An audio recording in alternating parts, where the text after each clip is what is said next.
ways of old man, and fear thy God I am alone.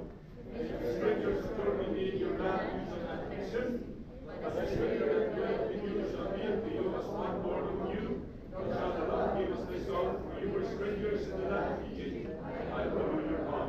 Ye shall do the righteousness, judgment, in vineyard, and way to religion. Just righteousness, just ways, just keep on, and just gain shall ye have. I will know your God. Which brought God in the land of Egypt. Therefore shall you observe all my statutes and all my judgments, and do them. I am the Lord.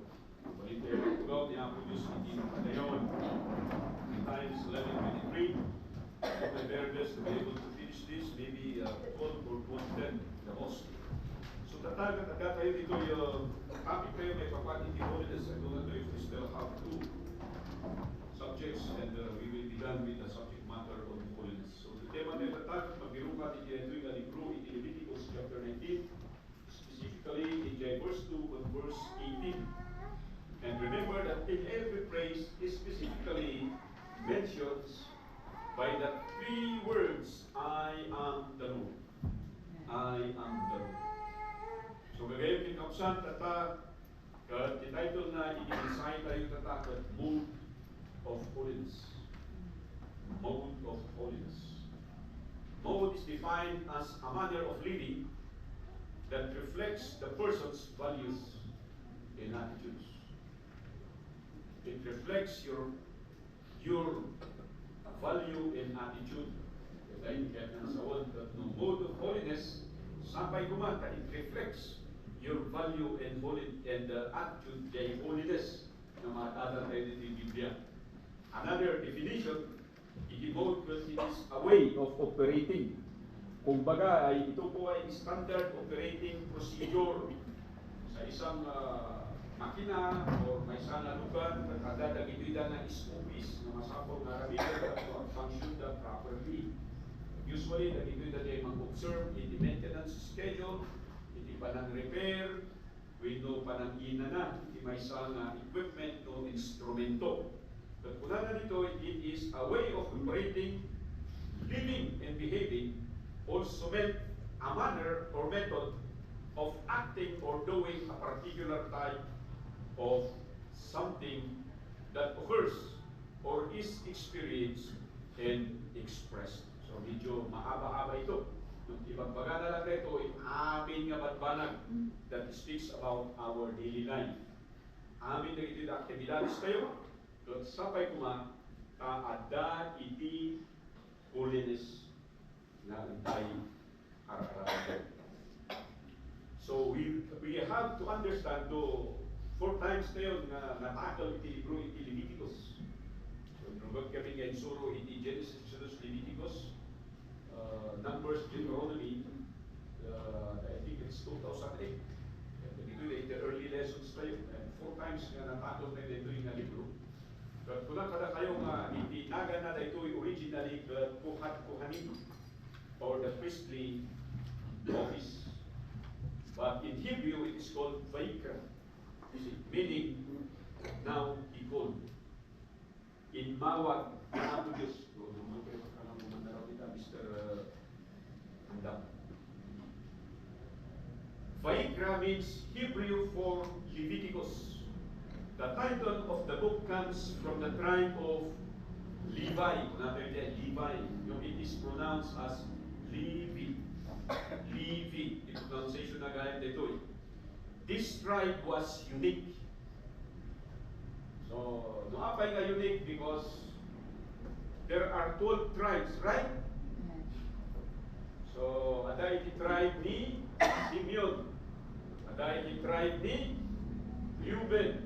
Ada iti tribe ni Judah. Ada iti tribe ni Levi. Ada iti tribe ni Issachar.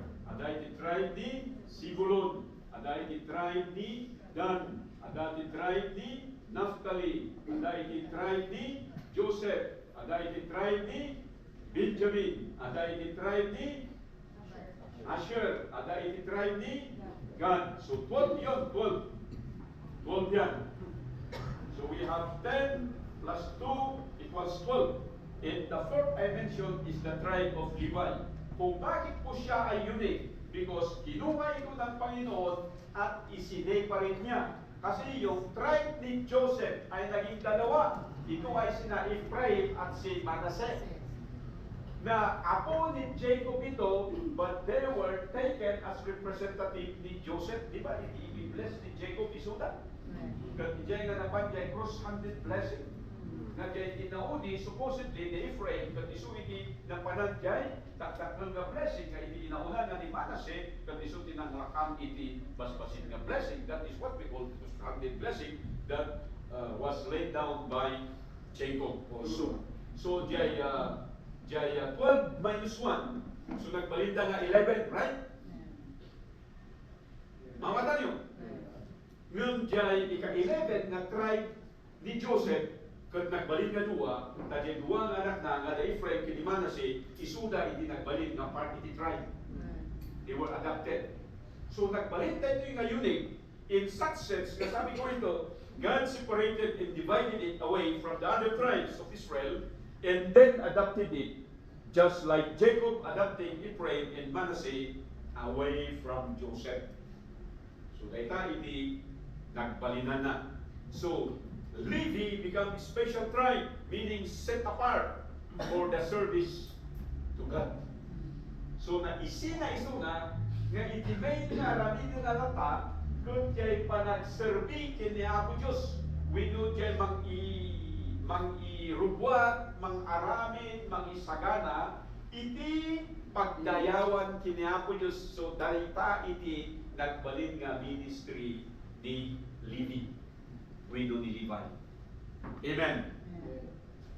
So sabi ko rito, a tribe of priests to God, yan yung nangyari kay Levi or Levi. This book will give us the priestly worldview. Why is that important to us? Because we have been declared priests as disciples and believers of Christ. So sa mga mananampalataya, pag tinanggap natin si Kristo, because Christ became the final priest for us. We do not need any priest today because Christ performed the priestly office when He offered Himself. Kasi napag-aralan natin sa aklat ng Leviticus na yung pinaka-high priest doon, ang ginagawa niya is mag-offer siya ng one-time sacrificial atonement offering para sa mga the whole population of Israel, at ginagawa niya yan once a year. At yung gumagawa niyan ay walang iba po kundi yung high priest, at yung dugo ng isang 1-year-old lang, siya po ang magdadala doon sa Holy of Holies to atone for the people. Ibig sabihin yan, yung kapatawaran ng buong mamamayan ay ginagawa yan ng high priest. Kaya papasok siya doon sa Holy of Holies, at pag ang priest ay may kasalanan, siya po ay mamamatay doon sa holy place. Amen? Kaya nga dito sa book ng Leviticus, if you want to understand what holiness is all about, you have to go to the book of Leviticus.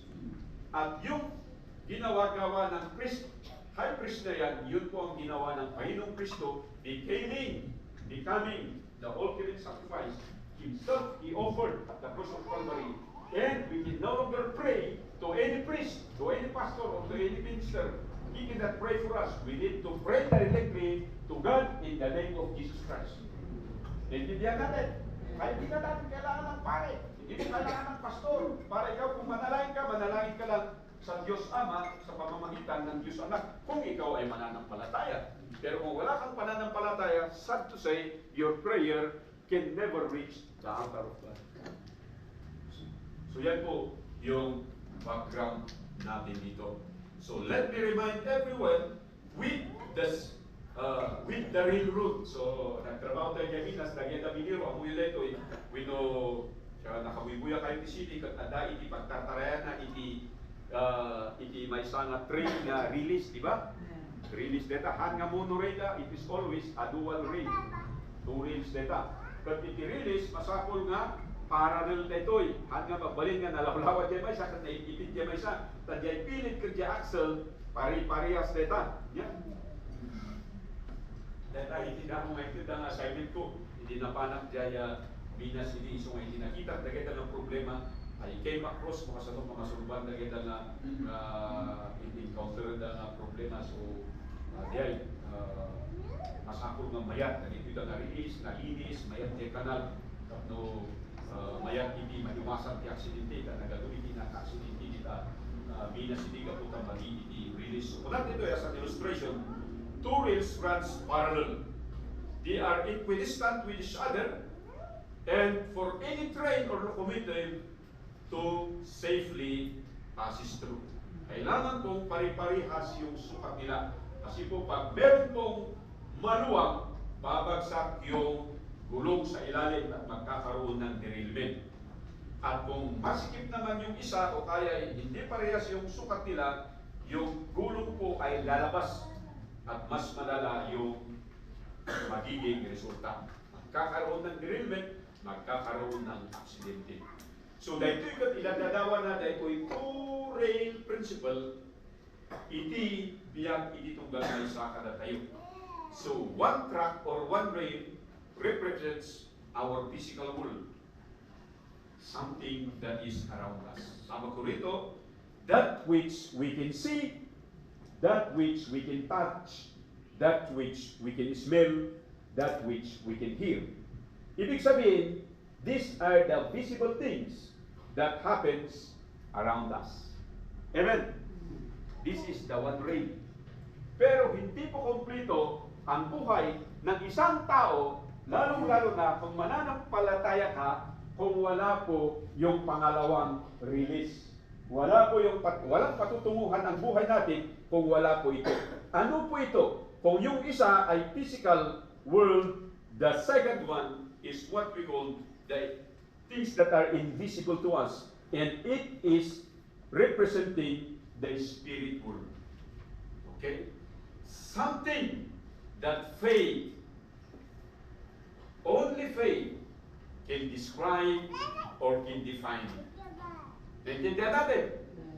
Kailangan natin ang isang pananampalataya para maintindihan natin yung mga bagay-bagay na hindi natin nakikita, hindi natin naaamoy, hindi natin nakahawakan, hindi natin natitikman. At ito ang sinasabi ko sa inyo na spirituality. Hindi lahat ng spirituality ay totoo. There is one spirituality that the Bible speaks. Kasi yung mga Buddhists, they are spiritual, but it's not biblical. Yung lahat ng klase ng religion, sinasabi na that spiritual. No, they are not spiritual. Why? Because they do not take it. Wala silang pananampalataya. Ang pananampalataya ay nasa salita ng Panginoon lamang. So ngayon, let us move on. Kasi I have 3 points to share with you today. Sabi ko dito, the book of Leviticus is often called as the heart and center of the 5 books of Moses. Intindihan niyo ba? We have the Genesis, we have the Exodus, and we have the Leviticus, and then the Numbers and Deuteronomy. And the middle is Leviticus. So makinig kayo. Hindi po naisulat yung Leviticus na nauna at hindi po siya naisulat na huli. Ang Leviticus ay nasa gitna right after ng Exodus. Alam niyo ba kung bakit napahalaga? Pagkatapos ng kaligtasan, dapat malaman ng bawat taong naligtas kung ano yung kanyang gagawin para makapagsilbi, para makapag-worship sa Diyos na nagligtas sa kanya. Hindi mo kailangan malaman ang mga paraan at mga prinsipyong ito para ikaw ay maligtas doon. Kailangan maligtas ka muna bago mo hanapin ang mga bagay-bagay na dapat mong gawin para ang iyong pagsamba, ang iyong paggawa ng mga bagay-bagay para sa Diyos ay katanggap-tanggap para sa Kanya. So are you following now? Sabi ko rito, so separation via redemption is necessary. So anong ginawa ng Diyos? Doon po sa mga tao na nasa Egypt, kailangan lumayo kayo para makapag-worship kayo because the call of God is the call to worship. It was not the call for them to go to the promised land. No, the call for them was to go to worship.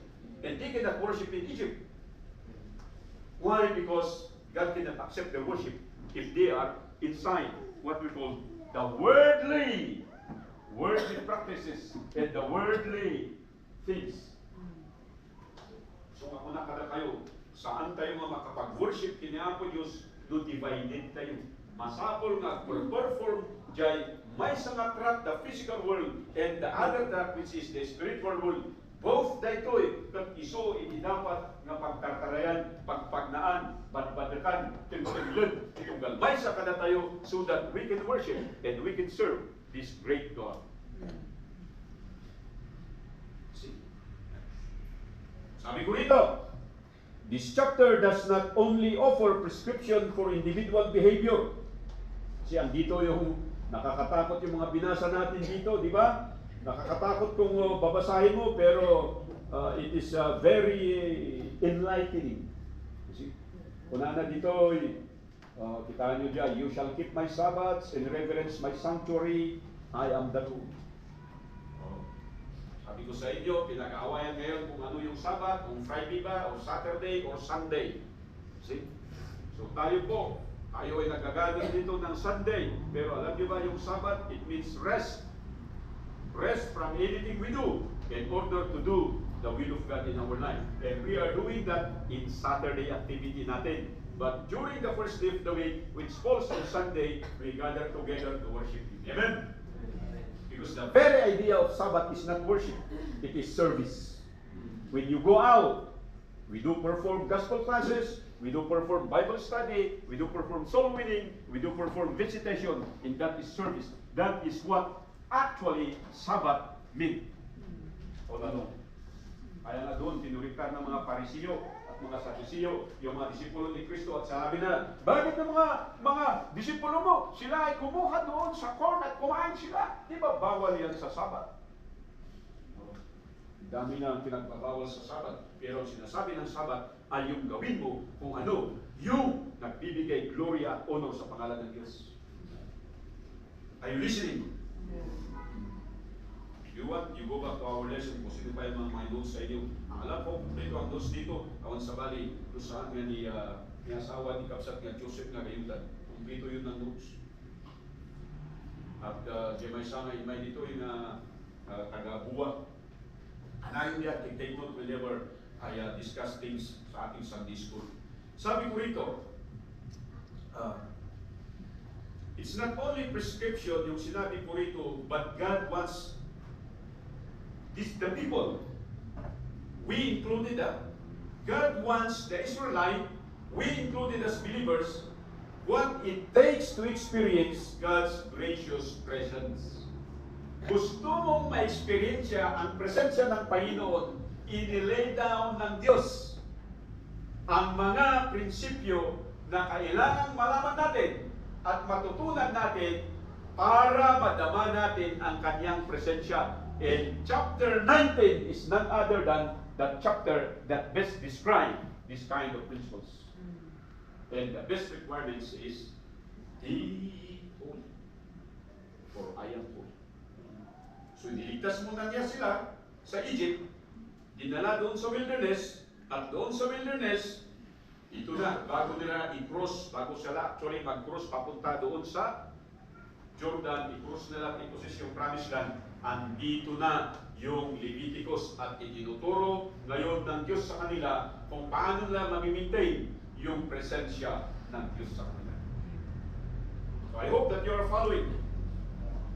It is a holy life, not a perfect life. For none can ever be perfect in God's holiness. Kaya nga, kung haharap tayo, parang ilaw siya. Makikita natin yung mga bawat pangit sa ating mukha, bawat dumi sa ating mga damit, ganyan ay halin tulad yung holiness ng Diyos. Kaya kung sinasabi mo na kailangan maging perfect ka para makaharap sa Diyos, hindi po. Let us just remember na ang hinihingi ng Diyos is, be ye holy. He did not say, be ye perfect.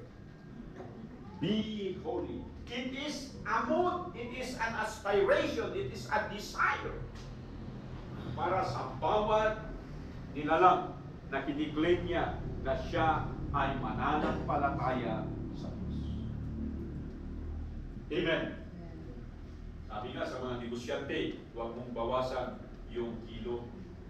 Pag ikaw ay nagbibinta, huwag mong gawin na yung 1 kilo ay 900 grams or 950 grams. Though yan ang popular ngayon, yung binibili nating crudo, niluluko tayo dyan.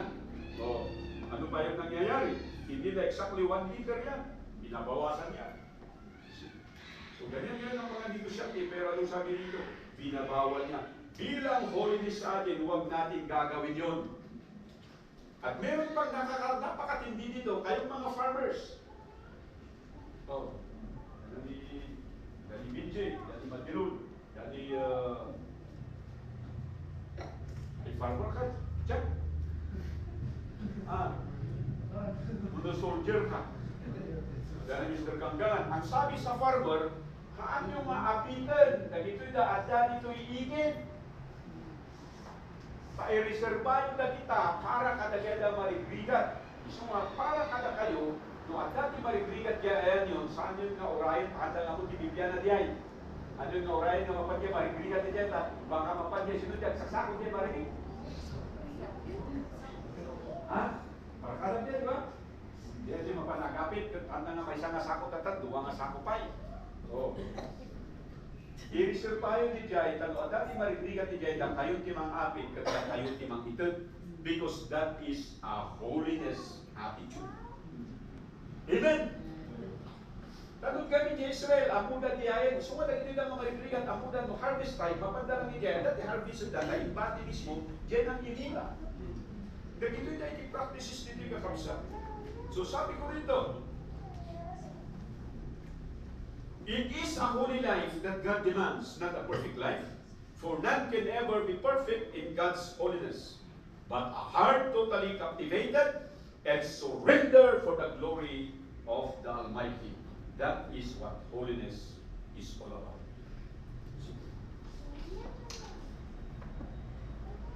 Sinasabi ko ito, kasi pupunta na tayo sa point number 1.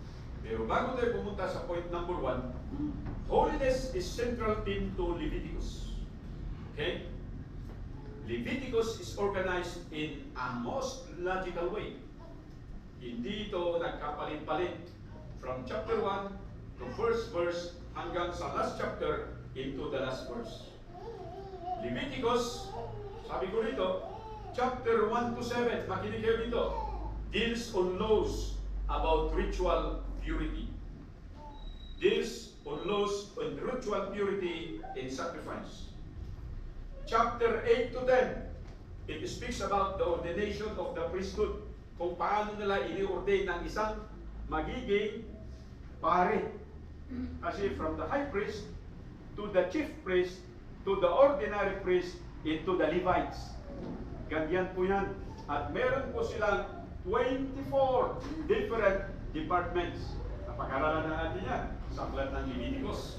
So sabi ko rito, chapter 11 to 16, it speaks about purity and cleanliness. Yan. Purity and cleanliness. Yung pagliligo, andito yan. Kayong mga hindi naliligo, andito yan sa Biblia. Sa cleanliness, yung paghawak ng mga unclean.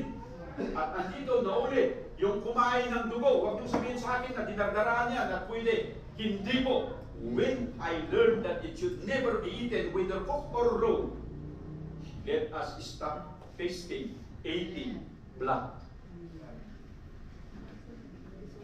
Kaya ako, yung mga churches, ararami na dalat na kamuta, na imas at mayat, basta yung kararaga, that is a wrong doctrine.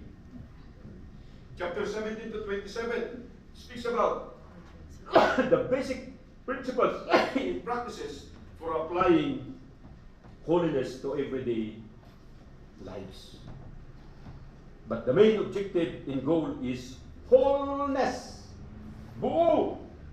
Buo. So paano na mabalik nga holy itsura ng kay panunod mo wicked. Intindihan natin? Hindi pwedeng holy yung attire mo, pero yung laman ng puso mo, may pag-ibot, may pagnanasa, may kasalanan. Hindi kailangan. Pag sinabi natin wholeness, buong katauhan natin, the whole being, everything, must be taken into holiness. At pag hindi mo pa alam ito, dapat malaman mo na. You see? Sabi ko rito, this book is concerned primarily with maintaining a state of perfect union between God's people, that is Israel, and we believers included, and God Himself. Kung paano mo i-maintain yung harmonious relationship sa Diyos ay sa pamamagitan ng holiness. Ngayon, mahirap ba yung holiness? Para sa mga hindi mananampalataya at hindi alam yung Biblia, ang akala nila sa holiness ay ito yung ginagawa nilang santo ka. Ngayon, mayroon pong adik na ginawa nilang santo. Sino yun? Ginawan pa ng museum. Hindi nyo alam yun? Si Kian yun eh. Ginawang santo raw. Mga pari, bihir. Kinakanonize nila para maging santo. Pero hindi po. Pag nakita natin at nalaman natin ang description ng holiness bilang isang mananampalataya, pwede pala ito sa bawat isa. So sabi ko rito, we have this sermon today that presents us the mode of holiness. 3 areas in our being wherein holiness is fully experienced and expressed. Yung holiness, papasok sa buhay mo at magbubunga ito ng holiness na i-express mo din. Okay? Amen? Number 1. Meron na akong 12 minutes na naiwan. First point is our mode of life or mode of living. That was in verse 1 to 10. I do not have time to go over it, but you can read it over and over again. Napakatindi yung sinabi dito. Ano sabi niya? Ang Diyos ay kumuusap kay Moses at sinabi sa kanya, kausapin mo ang kongregasyon at sabihin mo sa kanila, you shall be holy, for I, the Lord your God, am holy. So, gusto nyo sumampalataya sa Diyos? Gusto nyo magsamba sa Diyos?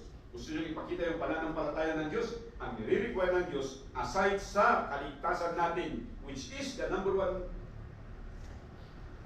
priority, ay yung pangalawa, which is go after holiness. Yun ang sinasabi ko, that we are not elected unto salvation, but we are elected unto holiness. Na lahat ng nailigtas ay in purpose niya po Diyos that they should live a holy life. Kaya kung meron mang mga ligtas ngayon, and they are living a wicked life, they are living a backslidden life, I question their salvation. Amen! Kaya sabi ko sa inyo kanina, once saved is always saved. Is only true when we see Christ already in His second coming. But while we are waiting, one saved must live a saved life. Are you following? Jesus. So sabi ko rito, Leviticus initially was addressed by God to a group of people, though individually, whom God has freed from Egypt, from their slavery. So data, i-address na dito, ikita tao, nga nirumwari iti bandage na Egypt, kad inuinawayaan niya po Diyos isuda. That is the redemption plan niya po Diyos, right? And we now have here the regeneration. He redeemed us to regenerate us. Okay, kasla iti may siya nga mula. Nung naibunubon data, haan nga dyan nakaibunubon na iti pagtakdalan na data, masapol nga i-transplant mo iti may sanga, pat anyaman kita nga kaba, plat. Mawawatan tayo? Kata, nagbalik nga scientific tigarnin, tata, adan jay, yung mga adan jay, seedling tray, di ba? Tapos, kinukuha nila yan at yun ang itinatanim. Pagkakuha niyan at itinanim mo, kailangan ma-regenerate yun. Di ba? So nga, dadagay na duma nga, ibabad daw, ito ikagat iabuno, masapol nga, subject dahi suna, iti at adunga protection, kat niya po Diyos, dahita, once He had redeemed us, He wants to regenerate us. How? By observing, dagito'y nga, holy with the mood of holiness. And it starts with our mood of living. The book encourages God's people to look ahead to the time when God's children will receive that land of promise. Wala pa sila sa Israel, pero or sa promised land, pero sinasabi na ng Panginoon, Dahituyan niya, adan iti vision niyo, nga mapanijay. Patanam na tayo imam, agtugaw ka nga gusto. Tugaw ka nga gusto man. Patanam dito sa ka. Langag sisiso makanayon nito eh. So, har kayo pa nga nakadandanon ni Jay, yung kaya't kung mapanunutan yun, nga adda kayo Jay, tadag ito'y nga prinsipyo, nga isuro kada kayo, isunto tibiyagyo, no adda kayo Jay, promise lang. Isulay natin yung turn niya po Diyos kini Moses. Your way of living. Amen. It also informs as well as instructs them, including us believers today, how God wants them to live in that land. No kasano nga kayat niya po Diyos nga biyag kayo dito rabaw ti daga. It is by following these principles. Hello? Isang nga ijay business, let us practice honest business. In farming, let us practice the honest farming. So ako mga kalagitila farmers, ano may rasason? Nga dahil ti farmer mo, tatlong malikli kami kanyaman nga ministry, no? Because in that way, God will not bless your farming. Ano may rasason iti pamilya, ti anak mo, so that you cannot perform your duty as a believer. Otherwise, there will come a time that God will not bless your children.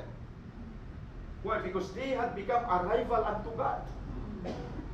Gumagawa ka ng karibal ng Diyos sa buhay mo. At ito ang ginawa ng mga tao ito, di ba? They began to build a molten image. Na yung kayamanan sana ibigay ng Diyos sa kanila kasi umuwi yung mga Egyptians na ibigay yung mga ginto, mga pilak nila at mga bronze nila sa mga ito, makaalis lang sila. Ano, imbis na gamitin nila yun sa mga bagay-bagay na nakapagbigay biyaya at takila sa pangalan ng Diyos, ginawa nila yun to build an image according to their heart, and what they had built was patterned to their faith or practices doon po sa Egypt. Kaya napakahirap po na dito ka ngayon, sinasabi mo naligtas ka, pero ang isipan mo ay nasa mundo pa rin. Mahirap po yun. The very idea is how we conduct our life as we journey towards the promised land or the kingdom of God. As these people cannot serve and worship God within and under Egypt. Alam natin yan, kaya sabi ng Panginoon, umalis kayo. At yun ang hiningi ni Moses kay Pharaoh. Gusto namin magsamba sa Diyos. Kaya payagan mo kami, umalis lang at doon kami makapagsamba. Ilang araw, sabi ni Pharaoh. Sabi niya, di ba, 3 days journey lang? And that should be enough. Malapit lang sana yung journey nila. Actually, 20 days lang sana yun eh. Nung pumunta sila sa Canaan, pero naging 40 years. Bakit po ba? Because yung travel nila back and forth is a total of 40 days. Each day become 1 year for their rebellious heart. Mas marami yung nag-rebelde sa Diyos kisa nabuhay na may pananampalataya. Ano ba yung rebellion nila? Nagmurmur ba sila? Hindi sila nagmurmur. Mas naniwala sila sa nakikita ng kanilang mata kisa sa sinasabi ng Diyos. Nakita nila yung mga giants na nakakatakot, mas nanaig yung takot nila kisa sa Diyos na naglabas sa kanila sa Egypt. At ganyan ang nangyayari sa bawat isa sa atin. Natatakot kayo sa mga teachers ninyo kisa sa mag-perform sa ministry. Natatakot yung iba sa kanilang mga pamilya kisa sa mag-obey sa Diyos. That's the very reason why the very presence of God is never happening. Why? Because of our own failure. So sabi ko rito, this chapter does not only offer prescription for behavior, as nasabi ko kanina, but an instruction or principles. So your way of living dapat ito. Ay sinasabi ko sa mga estudyante, awan hindi dapat pasaway na eskwelahan. As much as possible na kayo kumati kalalaingan sa school. Because nasa sa inyo na ang lahat eh. Natuturuan kayo ng disiplina. Alam niyong manalangin. You understand the Bible. You respect your parents. Kung nire-respetin niyo yung parents ninyo. Kasi andito rin eh, anong sabi niya? Respetuhan niyo, lagi ito'y gray-headed, kaya lagi ito'y lang ginanuna ka na kayo, sa kayo magbaling ka para subas ka na store. Ang kakapunta na, ka-eskwela kayo, nakadal kayo, winuan yaman, tiyatakin ka, at sa mga respetaran, andito lang yan sa chapter 19. Pangalawa, mag-alas 12 na, is our mode of love or mode of loving. Yan po yung laman ng verse 11 hanggang verse 18. Verse 18, anong sabi doon sa verse 18? Sabi doon sa verse 18, Thou shalt not avenge nor bear any grudge against the children of thy people, but thou shalt love thy neighbor as thyself. I am the Lord. So tingnan nyo ngayon yan. Hindi mangyari nung mabayagan ng tumakbel at comes dito sa akin. And I have to do like what, no? Nagsubli niya rin na, awan ka rin na dito. So kunang dito'y, the command love your neighbor must be understood scripturally.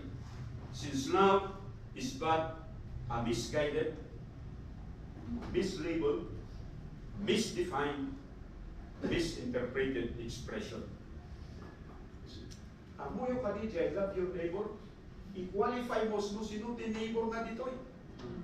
Ijay, principles day, kung na nga iti-neighbor, dagito na nga marigligat, padpada mga tribo, numan ada dagito na nga strangers, no apay nga strangers da agbirok da, iti makipangalan da, hanga niya stranger, na agbirok iti hulda po na, agbirok iti iskamay na, agbirok iti takawa na. Maawatan tayo. O pastor, saan kumot nga mo? Among dayta, nung close ka kiniya mo, Diyos, agkaroon tayo iti discernment. Karkaro, iti bababae, kan lalaki. Agkaroon ka iti discernment, no si asino, iti gusto nga lalaki para ka, kan no si asino, iti gusto nga babae ka. If you are faithful to God. Pero pag unfaithful ka, lahat na lang na makita mo, guwapo, di ba? Sino diya ka doon? Si anak na nga aktor?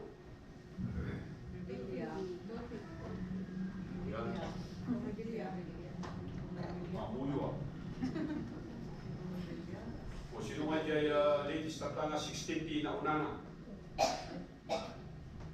Tadi Jerry Craval. Oh, sabi tuladan din ito na kumpista ni Abu. Ito ganun di Pilipinas. Halo 16 di na una, kahit nangasaon, 16 nga babae tinaligoy. So mahirap po yung ganun. Sinasabi ko ito, bakit? Kasi yung pag-ibig ay dapat nating maintindihan at anong sabi niya yung sa last 3 words? I am the Lord. In order for you to understand what love is all about, you must know how God loves you.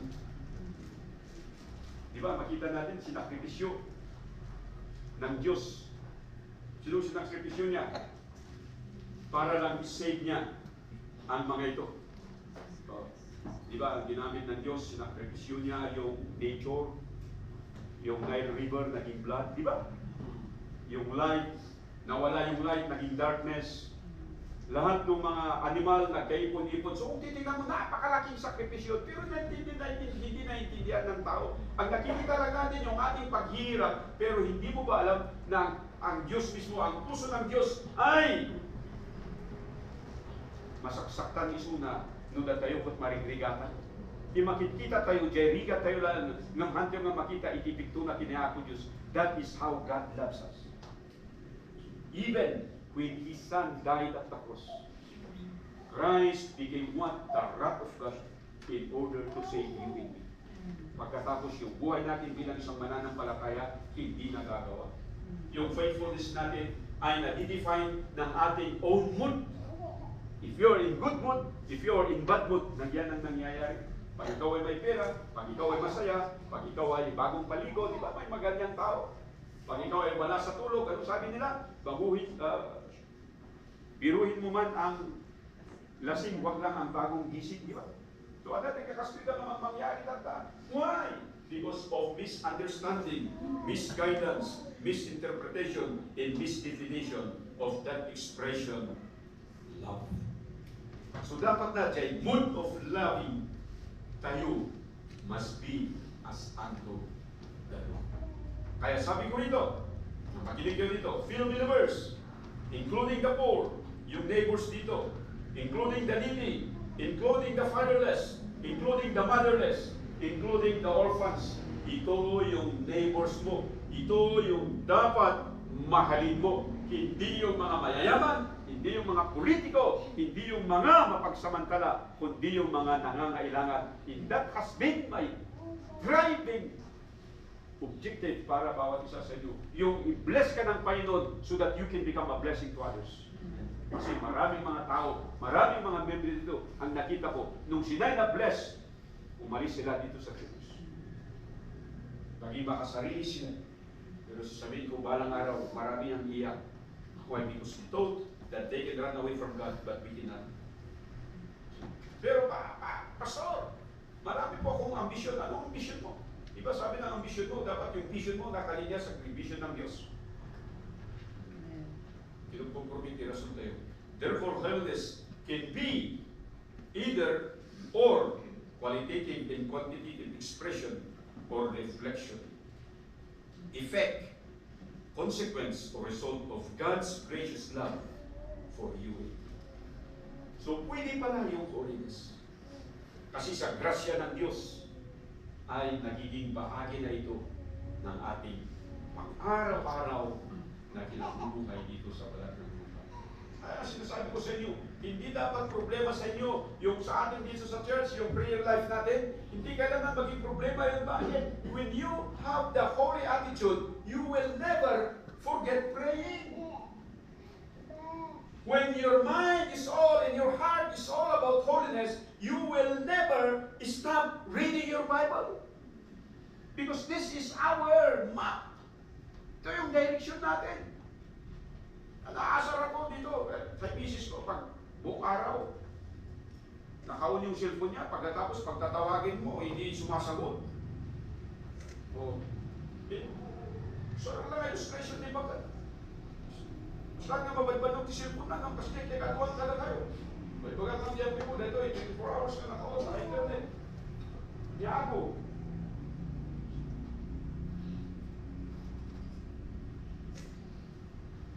Enhance. Yan po nga friend dito, ang nagpa-friend dito eh. Walo ka na kayo, dahil mga kahit nga yan siya nga friend, kaya mamuin po dito, wala kayo eh. Wala kini Franklin, karang. Oy, matulog ka, alas 12. O, nakaon. Cellphone na. Pero yung Biblia natin, pabira, hindi natin mabasa. So, grabe ka kapsa. We should struggle to be holy. Amen? Awat sa baling ayatan tayo, hindi ka tiya holiness. Tanuhan mo nga ayatan tiya holiness, gurahan to, daytoy, kag agbyag kay di backsliding life. Isuma na kaduti pastor tata, that are living immorally, that are living adulterer, that they are living corrupt, and yet they can stand behind the pulpit, and the people sitting in the pews, they can still say, Amen, Pastor! Why? Because they shun after holiness. Alam niyo ba yung prinsipyo ko? Hindi dapat mas holy ka kisa sa akin. Ang prinsipyo ko dito, kung sino ang tumatayo sa pulpit na ito, he should be the most holy among all. He must be the most knowledgeable among all the words of God. Hindi pwede. Paano ka magtuturo ng holiness kung grabe ang kasalanan? Kung meron kang tinatagong kasalanan, paano ka makapagturo ng morality? Pag immoral ang buhay mo, sige nga! Pero maraming mga membro ngayon, maraming mga baptist ngayon, tumitingala at sumasaludo sa mga preachers, hindi nila alam, kakurap yung tao, ka-immoral yung tao. Pero sumasaludo ka, hindi mo alam, no, because you do not know your own Bible. Thirdly, the mode of labor or the mode of laboring. That is the content from verse 19 hanggang sa verse 19 hanggang sa last verse. Kasi sabi doon sa verse 37, therefore shall you observe all my statutes and all my judgment, and do them. Hindi niya sinabi, thou shalt observe some and do some. You shall observe all and do all. Amen. Holiness does not only reflect on how we conduct and manage our life, our love, or being. It extends beyond our response and behavior towards our fellow believer and to non-believers. So sinabi ko sa inyo kanina, yung pag-ibig mo, dapat tumulong ka, hindi yung nagimot ka. Sabi niya, kanayon kapag panunutan nga mauawanan ka, iso nga ti tao kot saan nga isupply niya ako yung dageda, makikita na nga, kurang-kurang kayo, taday tati pa nagkitang jebagin. Kanayon ka maawanan, iso nga ka makatulong. Uray maawanan ka, tumulong ka, and God will work wonders in your life. So yun ang mangyari sa atin eh. Because that is the very essence of holiness. Pero nananay kasi yung practicality sa atin. Alam niyo yung practicality has no room in spirituality. Kasi kung practical ka, wala ka ngayon dito. Asan ka? Andiyan ka sa piyesta. Naintindihan niyo? Kaya maraming mga membro ang wala ngayon. Kasi mas nagustuhan pa yung pumunta sa piyesta.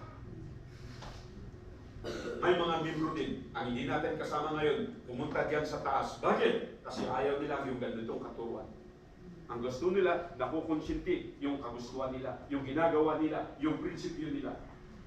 Hindi po ang salita ng Diyos ang nagkukurik sa atin. Hindi natin pwedeng ikurik ang salita ng Diyos.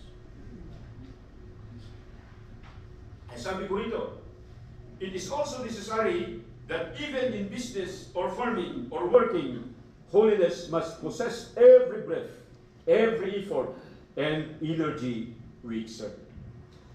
Oh, kung nakada kayo mga farmers, habang nagagabyon ka, i-practice mo diya holiness. Mas mahigang sinuplayan na kalain, yung unag mo. Ano nga dyan, uray na trabaho ko, di balitan supply na lain. Ipapatin. Numangmanggad ka, singpayan kay trabaho. Huwag lang nibus nga mangkikita kanya. Kanya kasi yan di attitude tayo, amen? Numabang ka, di-eskwela, ag-review ka, di-study ka. Kanang mo yung pagbawa ka ng mga estudyante, you must be one step ahead than your teachers. If that is your attitude, you will be the best in your room. And not in your room only, but in your class. And they will never forget you. Ganun sana yung attitude mo. Hindi yung tama na yung 75 na grado, si Duterte lang na may ganyan. At siya lang ang naging presidente na ganun. Kung hindi ka na pwedeng maging presidente pa. Kaya dapat na-inspire mo yung the best. Are you following? Let us be wise in understanding enough that as God is leading His people to the land of promise, a land that flows with milk and honey. Bakit po laboring? The word labor or mode of labor. Laboring natin dito because of the word flows with milk and honey. Nanggaling po sila sa Egypt na kung saan yung kanilang pagkain ay galing sa agrikultura. Amen? Napakaganda yung irrigation system nila, the Nile River. Napakaganda yung farming nila. It is flat terrain. Pero pupunta sila doon sa isang bundok na mahirap magtanim. Pero sabi ng Panginoon, ang irrigation ninyo ay manggagaling sa langit. And I will pour out rain in its season, out of season. Amen? And you will eat the good fruit of the land na hindi ka kailanman gugutumin. Pero ano ang nasa isipan ng mga tao ito? Makinig kayo dito. Kung ano yung nakasanayan nila, kung ano yung dating buhay nila, dala-dala pa rin nila yan. Kaya tinawag sila ng Diyos na stiff-neck. Napakahirap po nung sabihin ng Diyos na ikaw ay ligtas. You have been saved from that former life, former lust, former sin, former wickedness. You should not practice it anymore. Pero ang iba sa atin, dala-dala natin yan. Papasok tayo sa pagsilbi, papasok tayo sa pagsamba. Kaya hindi pumapasok ang grasya ng Diyos, ang blessing ng Diyos, ang holiness ng Diyos sa atin. Kasi napakarami pong kalso sa buhay natin. Hello. Flows with milk and honey. Ano ito? It is total food. It is a complete food. Ito ang sinasabi niya, hindi literal na andyan yung milk, andyan yung honey. Sinasabi niya, it's the complete food na kailangan mo para mabuhay ka at yung kalusugan mo para ma-maintain. Ibibigay ko sa iyo. Ito ang sinasabi ng Diyos at ito ang prinsipyo na dapat malaman ng bawat isa sa atin, lalong-lalo na kayong mga magulang. Kasi sabi rito, a land that flows with milk and honey, which is a direct contrast from their former ways of life. Outside of God. Their ways of life is outside of God, that is Egypt.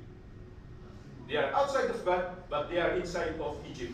At araw-araw nila, nag-i-exert sila ng buhay, ng lakas, nag-i-exert sila ng energy para lang sa isang hand-to-mouth food. Di ba? Di-describe yung kalagayan nila. They are slave. Nagtatrabaho sila para lang kumain. Gusto mo yun?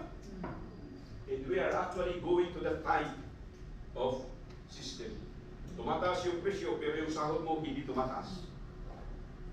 Amen?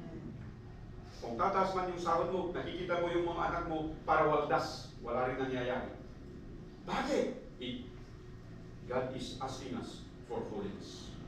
Now, God even during the journey provided nourishment and sustenance for them. Diba? God provided the manna. God provided the quail. God provided the water out from the rock. Amen. Meron bang nagkasakit sa kanila? Wala. Actually, meron namatay, pero namatay sila because of rebellion. Pero yung sumusunod sa kagustuhan ng Diyos, ano sabi? They were able to reach the promised land. Kaya sabi ko rito, yet the people did not see it that way. Their focus is their old usual lifestyle in Egypt. Kaya palagi sila nagpo-complain. Ayan dyan yung mga kaaway. Mamamatay tayo dito, malulunod tayo sa Nile River. Dito ba tayo maililibing? Amen? At nung makita nila yung mga giants, ano sabi nila? Ay pala, dinala tayo ng Diyos ni Moses na ito. Dito para ipakain tayo sa mga higante. Anong tingin niya sa atin, mga bobo? They are blaming Moses, but indirectly, they are blaming God. Be careful when we murmur, when we criticize, when we complain. Are we holy to God? Are we obedient to Him? But we do that why? Because we remember our former life. The unbelieving kind of life ay maraming mga tao ang hindi nagpupursige sa pagsamba sa Diyos, sa pag-ministry sa Diyos, because they go back to their former life. Nakarami na akong nakita. At yan ang aking kalungkutan bilang isang pastor. Na yung mga kasama mo, mga dating preachers, they are not longer preaching today. Why? Because they do not want to be corrected. See? At halos umiyak ako, gabi-gabi. Naalala ko yung complaint ng mga preachers natin. Pastor, tinuturuan namin sila, pero bakit ayaw nilang makinig? Sinasabi namin ang importansya ng prayer meeting, pero bakit ayaw nilang makinig? And lo, come to my mind na sabi ko, ganyan din ang mga Kristiyano sa Mangkayan. Walang pinagkaiba sa mga tigat Pangasinan. Walang pinagkaiba para sa mga tigat Kuda at sa mga tigat Tabuk. A reasoning people, and only to find yourself complaining, murmuring, and seeking a life outside the will of God. It is a life, Egypt is without hope. It is a life without faith. That is their former lifestyle. The kind of life most believers today would still like to love, to live in it. Yan ang gustong-gusto na inyo, di ba? Gusto-gusto nyo, pasaway, gusto-gusto nyo. Di ba, may babalik din ako, pero sasabihin ko sa iyo, baka sa kagustuhan mong bumalik, huli ng lahat.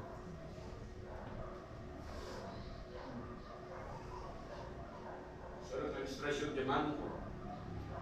Grabe di kinasultong na nakakag-eskwila hanggang nagbalin nga Pulskar. Tapos masok sa bilangguan, hanggang doon sa bilangguan, narinig niya yung gospel. Naging pastor siya sa loob ng bilangguan, hanggang sa lumabas, nagpapastor na siya. Pero siya po ay binalikan ng kanyang kalukuhan. Siya po ay namatay. At sabi ng kanyang misis, kung kailan pa siya magbago. I recall the Bible, and I recall him as I remember him. Hindi mo kasi pwedeng takbuhan ng kasalanan mo. Hahabulin ka at hahabulin ka niyan. At ang magiging kawawa ay yung collateral niya. Kita ko yung mga anak niya. I did my best to help them. They have now grown-ups. The only one pray for them. They will follow the fate of their father. Sinasabi ko dito sa sarili kong pamilya. Hindi ito kwento. Totoong buhay ito. Kaya sasabihin ko sa inyo, subukan mong mag-backslide at habulin ka ng backsliding life mo. Kung ano ang sinasakripisyo mo para hindi makapagsilbi sa Diyos, babalik din sa iyo. God can only fulfill His obligations with only one simple requirement. That we His people remain faithful, remain obedient, and fearful in Him. Kaya sinasabi ko tayo, whether you are studying, do the best thing you can do. To be an influence, whether you are laboring, working as an employee, working as a supervisor, working as a teacher, working as a farmer, let holiness define your attitude and your behavior. And lastly, as we conclude this message, sabi ko rito, He says, I am the Lord. The question is He the Lord? Is He the Lord in your life? Or your wife is the Lord? Your husband is the Lord? Your son is the Lord? Your daughter is the Lord? Or your work is the Lord? Your studies is the Lord? Sabi, pinulit-ulit ito. Ilang beses na sinabi, I am the Lord. And today, as we conclude this message, He is the Lord. He is the Master. He is the giver. Are you still looking for evidence? Let me just tell you, we are the evidence of His grace that He is the Lord. Tumakot tayo ng evidence. Dear God, Heavenly Father, here we are today praying unto You. And I pray, Father Lord, that let the Holy Spirit work along our lives. Will convict every heart. Will touch every soul. As You bless this simple invitation. Bigay yung kausap. Is God the Lord in your life? If you say yes, then let the mood of holiness become your life, become your love, and become your labor. Be reminded that He is the Master. He is the giver of what we have. So ay tinito'y nagsama, huwag kumanos sa amin, kung makapagkararang kiniyamos. You come to Him and say to Him, Lord, here am I. Broken.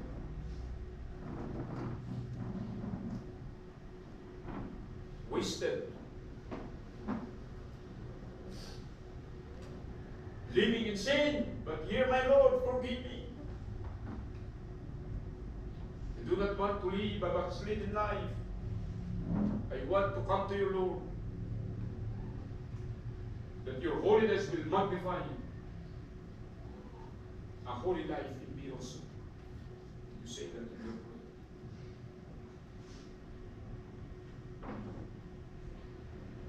Magpakatotoo po tayong ngayon, mga kaibigan, ngayong umaga. Do not look for evidence. Your life is already an evidence. The Word of God is working in your life, but you do not know it because you are hardening your heart just like Pharaoh. Because of pride. So mag-ikari ko, itong may sa kada kayo, whether you are a visitor, member of the church, or sympathizers. Why not come to God in prayer at sabihin mo sa Kanya, Lord, hear my prayer. Let me live a holy life. Thank You, Lord, for saving me. That You have given me the chance to reflect Your holiness in me. In my life, in my love, in my laboring, Your holiness must be seen. Please, Lord, listen to my prayer.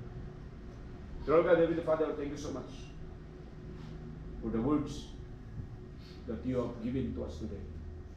I pray, Lord, that it will bear its fruit That your name be magnified, that your name be glorified. Because these people, this congregation, will strive to live a holy life. May you bless each and every one so that they can be a blessing as well.